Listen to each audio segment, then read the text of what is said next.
Thank you very much, everyone. Are you a citizen of the United States of America? Oh, gee, I'm sorry, I just can't answer that question. And that's after spending billions and billions of dollars. There used to be a time when you could answer questions like that very easily. There used to be a time when you could proudly declare, I am a citizen of the United States. Now they're trying to erase the very existence of a very important word and a very important thing, citizenship. They're even coming after the Pledge of Allegiance in Minnesota. I'm proud to be a citizen. You're proud to be a citizen. The only people who are not proud to be citizens are the ones who are fighting us all the way about the word citizen. Today, I'm here to say we are not backing down on our effort to determine the citizenship status of the United States population. I stand before you to outline new steps my administration is taking to ensure that citizenship is counted so that we know how many citizens we have in the United States. Make sense? We will defend the right of the American people to know the full facts about the population, size of citizens and non-citizens in America. It is essential that we have a clear breakdown of the number of citizens and non-citizens that make up the U.S. populations. Imperative. Knowing this information is vital to formulating sound public policy, whether the issue is health care, education, civil rights, or immigration. We must have a reliable count of how many citizens, non-citizens, and illegal aliens are in our country. The Department of Commerce sensibly decided to include a citizenship question in the 2020 census, as has been done many, many times throughout the history of the United States. Unfortunately, this effort was delayed by meritless litigation. As shocking as it may be, far-left Democrats in our country are determined to conceal the number of illegal aliens in our midst. They probably know the number is far greater, much higher than anyone would have ever believed before. Maybe that's why they fight so hard. This is part of a broader left-wing effort to erode the rights of the American citizen and is very unfair to our country. The Supreme Court ultimately affirmed our right to ask the citizenship question, and very strongly it was affirmed. But the Supreme Court also ruled that we must provide further explanation that would have produced even more litigation and considerable time delays. The case is already in 3 federal district courts that have been, to be totally honest, extremely unfriendly to us. These delays would have prevented us from completing the census on time. It's deeply regrettable, but it will not stop us from collecting the needed information, and I think even in greater detail and more accurately. Therefore, we are pursuing a new option to ensure a complete and timely count of the non-citizen population. Today, I will be issuing an executive order to put this very plan into effect immediately. I am hereby ordering every department and agency in the federal government to provide the Department of Commerce with all requested records regarding the number of citizens and non-citizens in our country. They must furnish all legally accessible records in their possession immediately. We will utilize these vast federal databases to gain a full, complete, and accurate count of the non-citizen population, including databases maintained by the Department of Homeland Security and the Social Security Administration. We have great knowledge in many of our agencies. We will leave no stone unturned. The Census Bureau projected that using previously available records, it could determine citizenship for 90% of our population or more. With today's executive order, which eliminates longstanding obstacles to data sharing, we're aiming to count everyone. Ultimately, this will allow us to have an even more complete count of citizens than through asking the single question alone. It will be, we think, far more accurate. The Census Bureau can use this information along with information collected through the questionnaire to create the official census. In other words, as a result of today's executive order, we will be able to ensure the 2020 census generates an accurate count of how many citizens, non-citizens, and illegal aliens are in the United States of America. Not too much to ask. This will greatly inform a wide array of public policy decisions.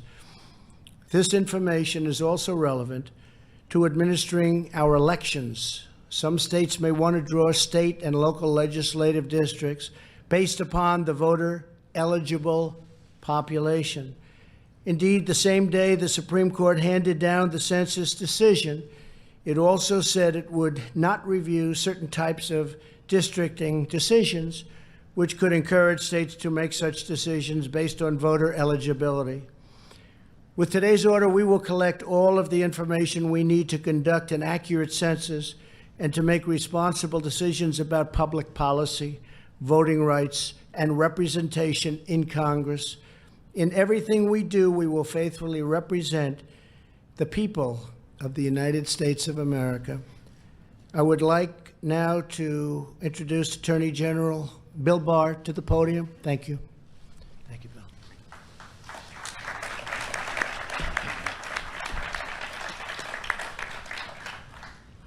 Good evening. Thank you, Mr. President, and congratulations on today's executive order, which will ensure that we finally have an accurate understanding of how many citizens and non-citizens live in our country. As the Supreme Court recognized, it would be perfectly lawful for the federal government to ask on the census whether individuals are citizens of the United States. And it's entirely reasonable to want to know how many citizens and non-citizens there are in the United States. In fact, the federal government has routinely asked questions relating to citizenship ever since the 1820s. But while the Supreme Court correctly recognized that it would be entirely appropriate to include citizenship questions on the census, it nevertheless held that the Commerce Department did not adequately explain its decisions for doing so on the 2020 census.